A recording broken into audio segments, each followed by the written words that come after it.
Hi friends, welcome to our channel ఆహా. ఈరోజు మనము ఎంతో సింపుల్గా ఈజీగా 2 రకాలైన కర్బూజా జ్యూస్ని ఎలా తయారు చేయాలో చూద్దాము. ముందుగా కర్బూజాని తీసుకొని దానిలోని విత్తనాలన్నిటిని తీసేసుకుందాం. ఇలా శుభ్రంగా ఇత్తులు తీసేసిన తర్వాత చిన్న చిన్న పీసెస్గా కట్ చేసుకొని మిక్సీ జార్లో వేసుకుందాము. మిక్సీ జార్లో కర్బూజా వేసుకున్న తర్వాత స్వీట్ కోసం ఒక 10 చెర్రీస్ని వేసుకుంటున్నాను. చాలామంది స్వీట్ కోసము షుగర్ని వేసుకుంటారు, కానీ షుగర్ ప్లేస్లో ఈ చెర్రీస్ వేసి చూడండి, మనకి కలర్ అనేది చాలా బాగుంటుంది. పిల్లలు కూడా ఇష్టపడి తింటారు, టేస్ట్ కూడా చాలా బాగుంటుంది. మీకు ఇంకొంచెం స్వీట్ ఎక్కువ కావాలంటే ఇంకొంచెం చెర్రీస్ ఎక్కువగా వేసుకోండి. కొన్ని బాదం పలుకులు, కొన్ని పిస్తా, కొన్ని జీడిపప్పు పలుకులు కూడా వేసుకోండి. డ్రై ఫ్రూట్స్ వేయటం వల్ల ఏంటంటే పిల్లలకి హెల్త్కి చాలా మంచిది. ఇలా వేసిన తర్వాత 2 టీ స్పూన్ల తేనెను కూడా వేసుకుందాము.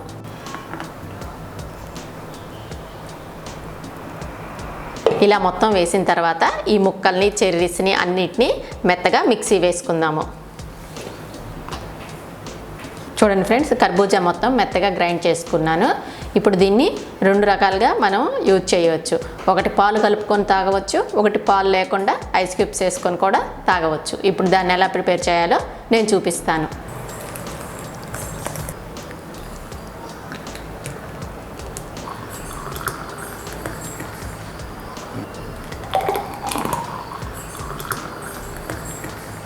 మనము ఈ కర్బూజాలో ఇది పాలు కలుపుకొని చేసుకునేదండి. దీనిలో కొంచెం ముక్కలు ఇలా ఉంచుకొని ఈ ముక్కలు ఈ జ్యూస్ తగులుతూ ఉంటే తింటూ ఉంటే చాలా బాగుంటుంది.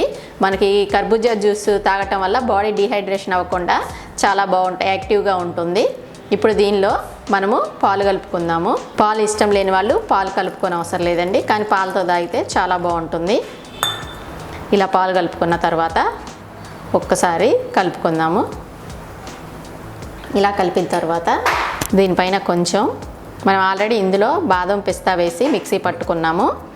జీడిపప్పు, కొంచెం బాదము, వీటిపైనే కొంచెం టూటీ ఫ్రూటీని కూడా వేసుకుందాము.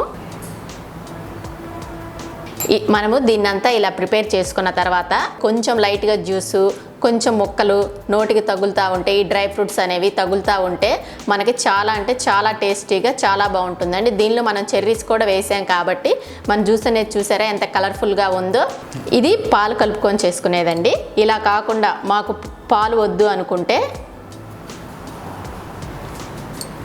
ఇలా గ్లాసుల్లో పోసుకొని, మిల్క్ వద్దనుకునే వాళ్ళండి కొంచెం బాగా కూల్ వాటర్ అయినా, అంటే కొంచెం మనకి జ్యూస్లు అనేవి చల్లగా తాగితేనే టేస్ట్ బాగుంటుంది కాబట్టి ఒక 3-4 మీ చల్లదనానికి తగ్గట్టు ఐస్ క్యూబ్స్ వేసుకోండి. ఒకవేళ మీకు ఐస్ క్యూబ్స్ అవైలబుల్లో లేవు అంటే కంపల్సరీ సమ్మర్లో మనకి కూల్ వాటర్ అనేది ఉంటుంది కాబట్టి కూల్ వాటర్ కలుపుకొనైనా తాగవచ్చు. ఇలా ఐస్ క్యూబ్స్ వేసుకున్న తర్వాత ఒక్కసారి ఇలా కలపెట్టుకొని దీనిపైన కూడా గార్నిష్ చేసుకుందాము.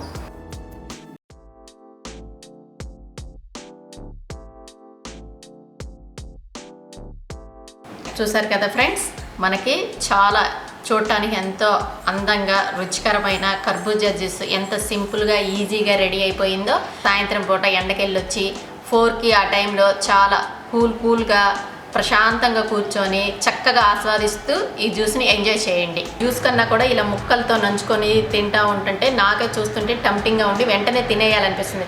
ఎప్పుడెప్పుడు వీడియో షూట్ చేయడం అయిపోద్దా, తినేద్దాం అనిపిస్తుంది. అంత రుచికరంగా ఉంటుంది చూడటానికి కూడా, తినటానికి కూడా. నా వీడియో కనుక మీకు నచ్చినట్లయితే లైక్ చేయండి, షేర్ చేయండి, మీ ఫ్రెండ్స్కి, రిలేటివ్స్కి షేర్ చేయండి. అలాగే నా ఛానల్ని మీరు మొట్టమొదటిసారిగా చూస్తున్నట్లయితే సబ్స్క్రైబ్ చేయండి. మీరు కూడా నా టిప్స్ ఫాలో అవుతూ ఈ జ్యూస్ ఎలా వచ్చిందో నా కామెంట్ బాక్స్లో తెలపండి. Thank you friends, bye bye.